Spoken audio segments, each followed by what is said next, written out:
Bonjour. Alors, euh, déjà on va commencer par les présentations. Moi c'est Célian. L'idée aujourd'hui, c'est en fait, ça va être de raconter un petit peu mon histoire récente. Voilà, un événement en fait autour de la toxicité masculine notamment. Autour aussi du nihilisme, autour de l'estime de soi, de tout ça en fait. Enfin, il y a pas mal de trucs qui s'entrechoquent et dont j'ai envie de parler. Euh, mais tout ça pour dire que bref, enfin moi je vais parler pendant quelques minutes. L'idée c'est que voilà, vous en tiriez peut-être une leçon, je sais pas. Enfin, je veux pas le présenter comme une leçon, je veux pas vous indiquer quoi faire, je veux juste donner des éléments à titre indicatif, à titre d'exemple, euh, et à vous d'en faire ce que vous voulez en fait. Euh, donc voilà, ce serait très très cool d'en parler après. Enfin voilà, là je crois que j'aimerais bien mettre cette vidéo sur YouTube, donc il y aura une section sous commentaires. De toute façon, vous pourrez me contacter. Enfin, je vais peut-être mettre mes coordonnées, je sais pas exactement. Enfin, bref. Euh, Aujourd'hui, on parle de toxicité masculine, on parle d'estime de soi. Euh, Déjà, d'où vient la vidéo en fait, enfin, d'où vient le concept de la vidéo. C'est pas moi qui l'ai inventé, enfin, je pense pas. C'est un gars qui s'appelle The Conscious Man, qui. Tiens, il y a des petits chiens qui se battent.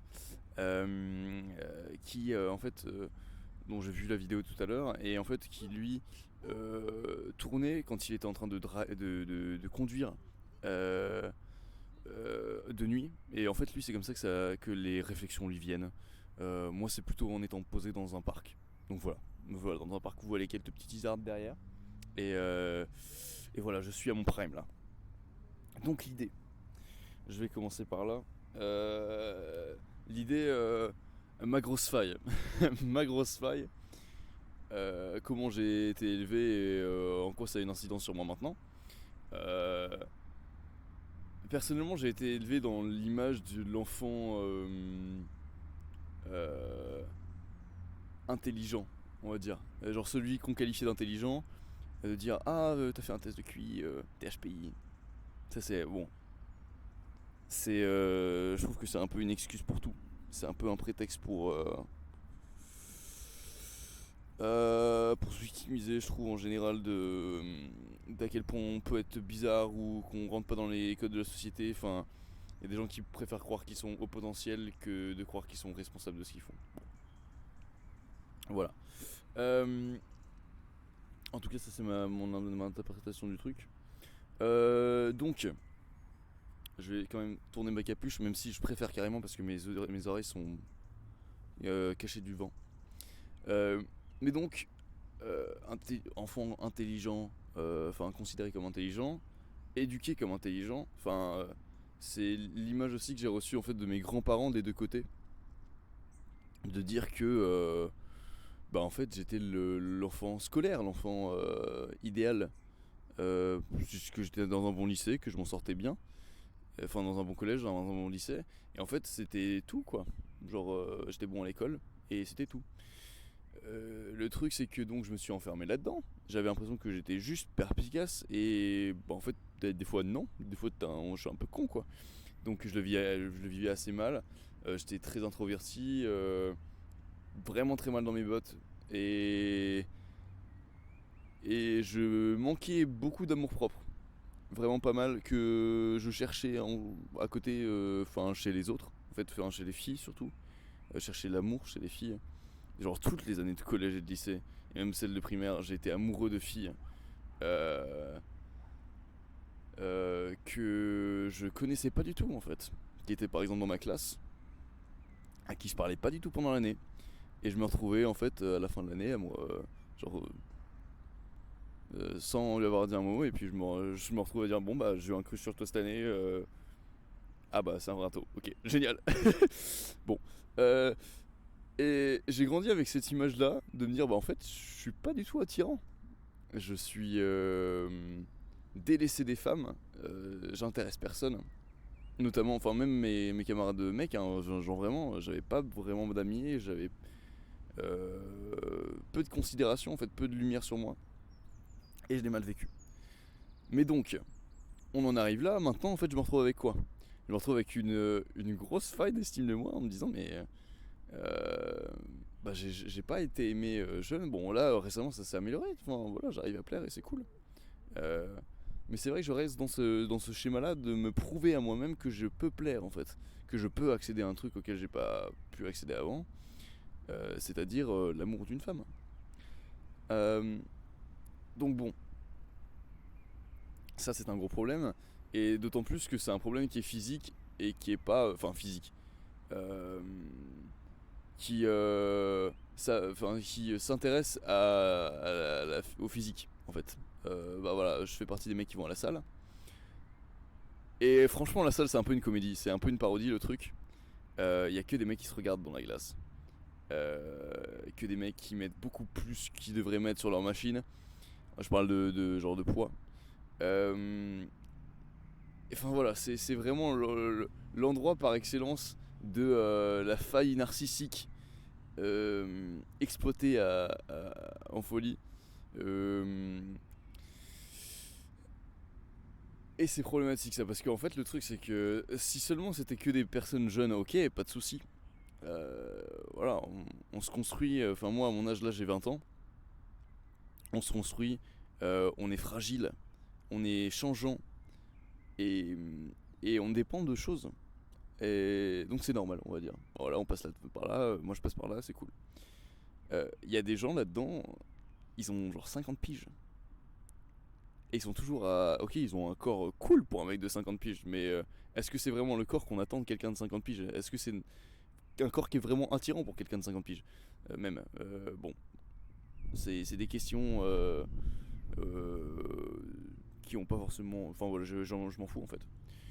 Euh, mais donc, pourquoi est-ce que c'est gênant d'être dans cette philosophie-là? Pourquoi est-ce que c'est gênant de vouloir, notamment la philosophie de self-improvement, comment on appelle ça en français, de développement personnel. Euh, Pourquoi est-ce que ça, c'est un peu décalé de la réalité en fait. Euh, et donc là, on rentre dans le délire du nihilisme. Et pourquoi c'est intéressant? Le nihilisme en fait, c'est une doctrine qui va tout remettre en question en fait. Qui va poser la question pourquoi, et quand on donne une réponse, il continue à demander pourquoi, jusqu'à se retrouver face à un trou et à dire bon bah en fait je sais pas, en fait aucune idée. Et franchement c'est un exercice qui est assez marrant si vous prenez ça en compte. Prenez vos valeurs les plus fondamentales et demandez-vous pourquoi. Et donc ça peut paraître complètement évident, bah c'est bien, c'est normal. Pourquoi c'est normal? Et en fait on sait pas. Et c'est ça le truc un peu à la fois terrifiant et magnifique, c'est que il n'y a pas grand chose en fait qui a de sens, il n'y a pas grand chose qui a de but, de finalité. La vie n'a pas de finalité. En tout cas, pas qu'on en sache. Pas on n'est pas sûr qu'il y ait une finalité, c'est ça. Ça peut être le sujet d'un podcast, hein, le sujet d'une discussion. Euh, Peu importe en quoi on croit, on pourra toujours remettre en question la question de la finalité ou la question de la cause. Bon, la question de la cause, ok, on peut dire le hasard, tu vois. Enfin, on est là parce que bah, on devait être là. Parce que les événements ont fait qu'on est né ici, qu'on a évolué comme ça. Mais la finalité, le futur, en fait, on peut pas prédire et honnêtement, on peut pas non plus émettre l'hypothèse vérifiable, une hypothèse vérifiable selon laquelle on a un but dans notre vie, on a une finalité. Même avec un dieu, hein, on pourrait pas l'interpréter en fait, la volonté de Dieu. Bon bref. Tiens, un chien. Non, c'est mignon. Que disais-je? Que disais-je? Oui, le nihilisme. Et donc l'absence de giving a fuck, en fait, l'absence d'importance dans quoi que ce soit. Et donc on se dit, mais en fait, pourquoi est-ce qu'on fait pourquoi est-ce qu'on s'intéresse comme ça à notre estime? Pourquoi est-ce qu'on s'intéresse à une valeur si la vie même n'en a pas? Si l'existence, même si la nôtre d'existence n'a pas d'intérêt, Si on n'a pas de but, si on n'a pas de finalité, alors comment est-ce qu'on peut juger notre adéquation avec une telle euh, avec une telle finalité qui n'existe pas? Bah la vérité c'est qu'on peut pas. Et donc le concept d'estime de soi est carrément fantasque. Il n'y a rien qui justifie objectivement, on va dire, l'existence d'une estime de soi pour chacun d'entre nous. Oula, je baille. Mais donc voilà, c'est rassurant, enfin voilà, ça existe pour une raison. C'est rassurant de sentir qu'on peut être aimé, qu'on peut être validé, parce que de toute façon on vit pas seul.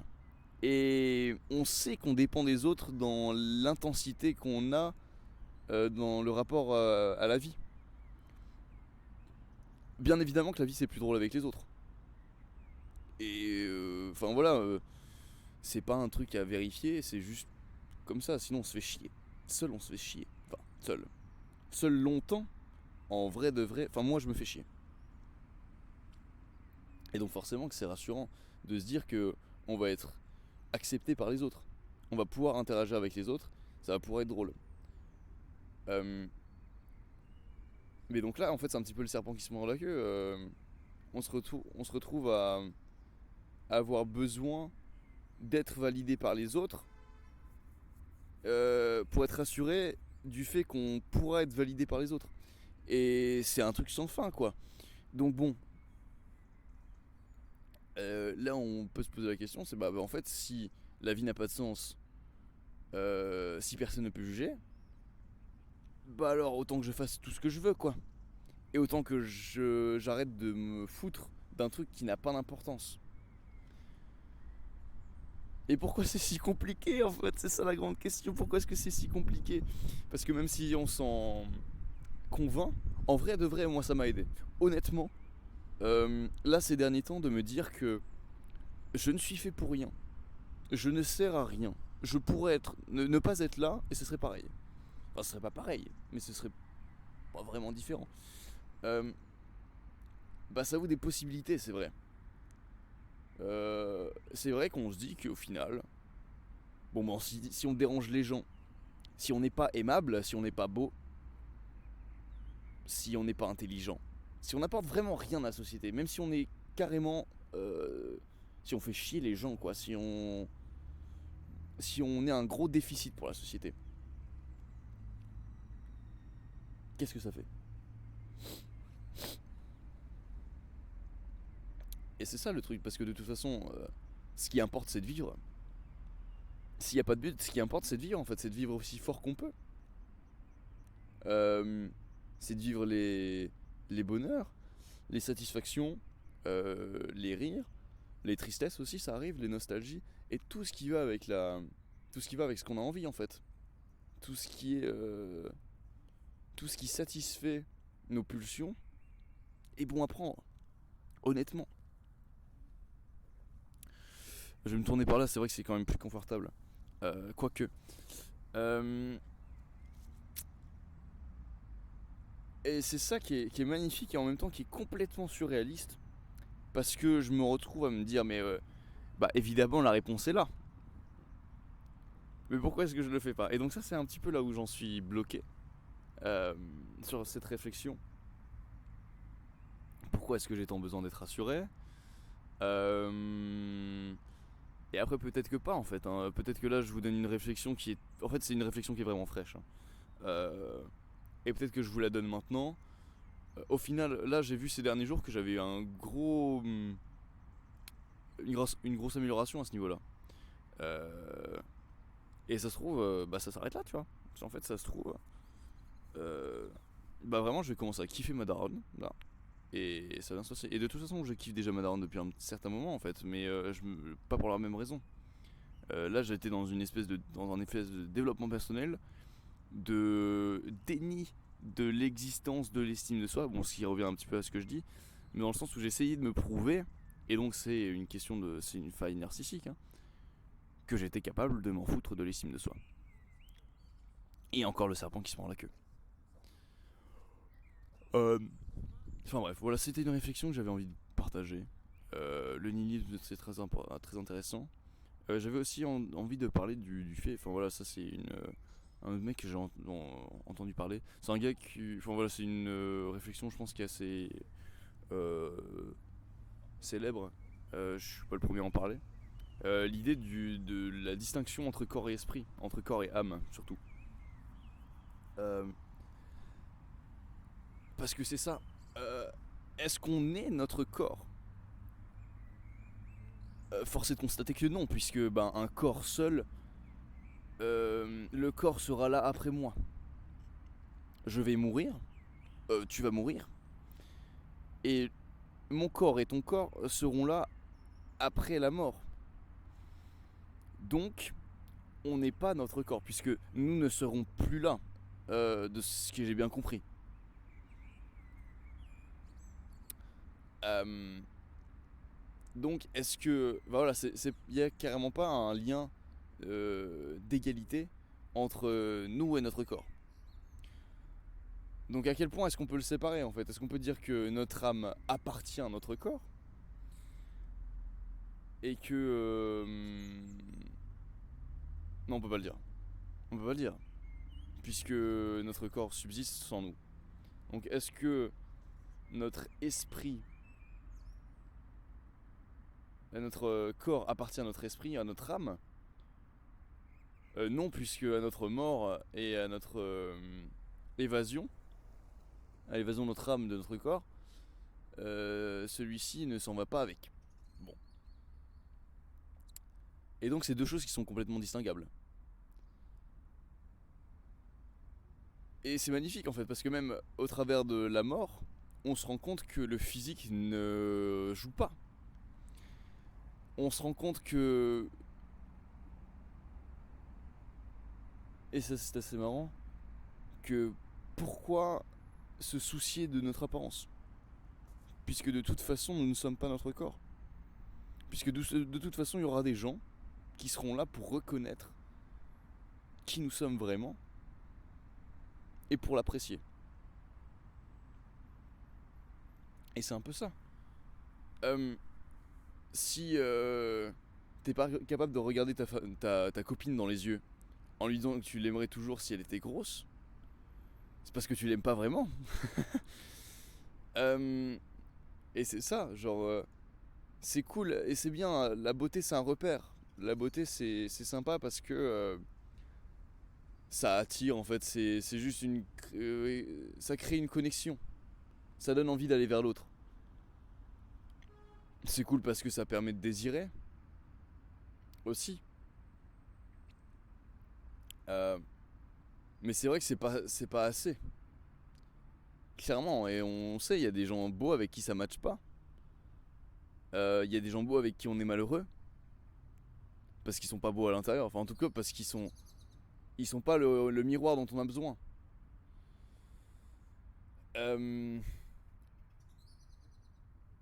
et donc voilà, petite réflexion sur la beauté. À quel point c'est nécessaire, mais pas essentiel. Voilà. Ça fait 19 minutes qu'on parle. C'est pas mal. On a parlé de trucs intéressants, trucs moins intéressants. La nuit s'est couchée entre le début et la fin de la vidéo. Là, il est actuellement 18h42. J'aime bien cette vidéo. Je vais voir ce que je peux en faire. Si je la poste ou pas. Je pense que je vais cut tous les. Et je viens d'avaler mon micro. Juste, on le voit pas parce qu'il n'y a pas de lumière. Mais bref. Moi, je vous fais des énormes bisous. J'espère que la prochaine fois que je ferai une vidéo, ce sera le jour. Et souhaitez-moi bonne chance pour mon date de soir. Voilà, des bisous. Oula, je vous aime tous les gars. Oh, ça sentait la chips, c'est super bonne cette chips. Moi je vous fais des bisous. Kiss kiss.